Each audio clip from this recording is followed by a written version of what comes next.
The biggest weakness was we play with 10 a lot. I know Coach just talked about first downs. It seems like every first down, man, we would have 10 guys do the right thing, one guy not, and you have a free hitter on the running back, and everybody, thinks that it's can't run the ball and all this kind of stuff. But it literally is one guy just not doing his job. And if he does his job, he just at least covers the guy up, we're going to have 4, 5, 6 yards on first down. And so that was the biggest weakness I thought, was just we just didn't play with all 11 guys. I thought, strengths the other night was we were able to throw the ball a little bit. We had some guys make some plays towards the end that we wish we could have made throughout the whole game. But we had some guys open, and I know Ben knows, and I know we got to hit those. And, that's the things about your shot plays that you take into a game. They got to stick, especially in a big game like TCU.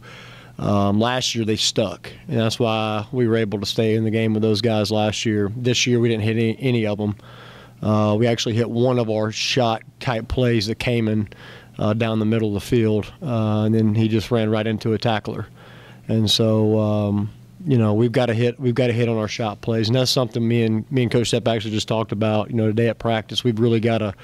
We're trying to take care of our guys in practice and save their legs for the game, and we've done a heck of a job with that. Coach Moore's done an awesome job, but we've got to get to the point on Tuesdays and Wednesdays where we're really working those shot plays and to where Ben feels comfortable throwing it and we're in the right spots as receivers. Last year you talked a lot about Morris having some good games and having some moments in games they struggled with it. How do you notice more consistency throughout the entire game this year? Cortland's just he's his second year doing it in the system, and he knows the system a lot better. We've been able to do some things with him to move him around in certain spots that he's taken an unbelievable pride in doing, and he's learning each week. He's getting better. He's maturing. I mean, he's still just a kid, but he's done a really good job of what we've asked him to do, and studying the game plans and knowing different positions and different places that we put him on the field. You ran a little bit of the Wildcat the other day with Kamen Freeman, and he was a quarterback last year, but being a true freshman, was there any hesitation to do that, considering how much you're loading on the guy to learn your offense at two different positions this early? Yeah, we thought of that, but like I said about Kamen a couple weeks ago, he's just a guy that will do whatever you ask him to do.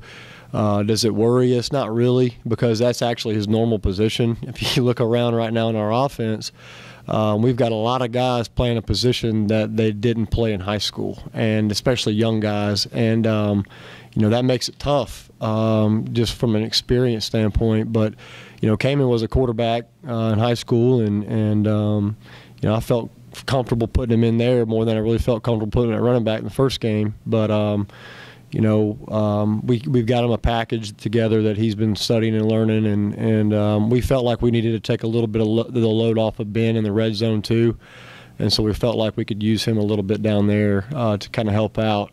I hate that he made an unbelievable play, pulled the ball when he was supposed to, went and scored, and we had challenged Cortland to block a little bit better. And he's blocking his butt off, man. And I didn't even get mad at him for it. He's got to understand he's got to let him go. There, just for a second, he held him. And but I mean, he's being physical, and that's what I challenged Cortland to do. And so that's my fault, if anything. But what a heck of a run, a heck of a play by Kamen.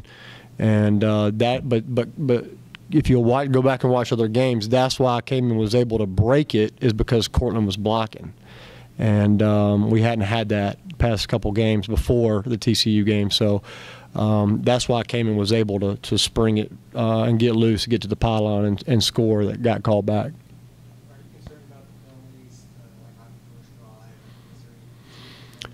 Yeah, absolutely concerning. We're rolling, and we snap the ball. Obviously, they stop it on an offsides penalty, but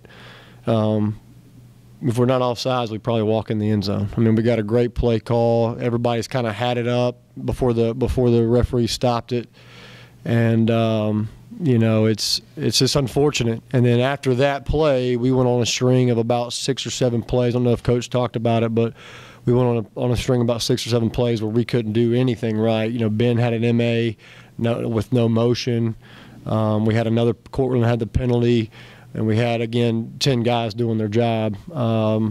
Kind of 6 plays in a row after that started. So, yeah, it's very concerning. Again, we're not good enough. We're not a good enough offense right now to be behind the chains. You know, that was one of our keys to victory, was stay ahead of the chains and not get, you know, stay on schedule and not get off schedule. And, you know, it's one thing if the defense makes a good play, but it's another when you self-inflict that wound on you by getting behind the chains on first down. When Nick Couture got hurt, Chauncey flipped over to the left side, so Bryce goes in at right tackle. What do you think of his performance and just his progress in the early going year?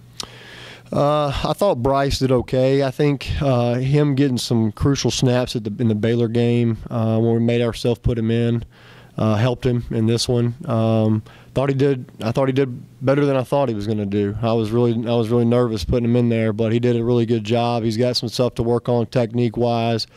I think Coach alluded to it. You know, our offensive line had the fewest amount of MAs that they've had in a long time, if ever, since we've been here. So they know what to do. It's just a matter of technique. Bryce's technique grade was kind of down, but you know, as long as he's doing the right thing, he at least gives us a chance. And so was pretty pleased with how he came in there and helped us out. The sacks, were those covered sacks? Or? I had 2 on Ben. Yeah, and really could have put 1 on me. We had a kind of a run-pass option for Ben, and he thought he saw something that he checked to, and it wasn't quite that. So, you know, Ben knows he's got to throw the ball away. We've talked about that on those particular plays. Hey, it's a run play that we got this off of it. Can't hold on to the football, and that's what happened on that one. And then another one, Ben's just got to get rid of the ball. You know, they had us, and he's just got to throw it away. You know, we had a couple pressures. I think maybe 1 sack on the O-line, but Coach Fry is hard on those guys, just like I'm hard on my guy too. So, again, the offensive line had very, very little MAs, which is really good, and that's kind of all you can ask for as a coach, is if they know what to do and they're in the right spot, and it's up to them to make the play. So. The last couple of weeks, you've thrown in a couple of wrinkles, the Wildcat, and a couple other things. Is there any temptation for you, the rest of the coaching staff, to sort of leave those in your pocket for the conference part? We got more. Now we felt like we had to, you know, to beat a TCU and a Baylor, where we're at right now in our program. We felt like we had to steal a couple, so to speak, is what we say. Steal a couple points off some trick plays, or, you know, off of a special or off of a shot play. We felt like we had to, you know, try to steal a couple. I got real aggressive last week in the play calling just to try to steal some. You know, they score on the first play of the second half, and you kind of feel that, you know, maybe they woke up at halftime a little bit, and we got to do something offensively to try to get us a spark. We had a couple shot plays that they're right there, man. We gotta make it, but you know, we work a lot of special plays. We work you know, a lot, and we're not afraid to call them over the years. And I think that's been one of the keys to our success over the years, is just hitting those things. We're calling them. We work them all year. Call them, and they got to work. Last year we hit a couple against Temple, and you know, this year will be no different. We'll have a couple different special plays for them, and hopefully if we run it in the right time, they work and give us a little bit of a spark on offense. Anything else? Thanks, guys.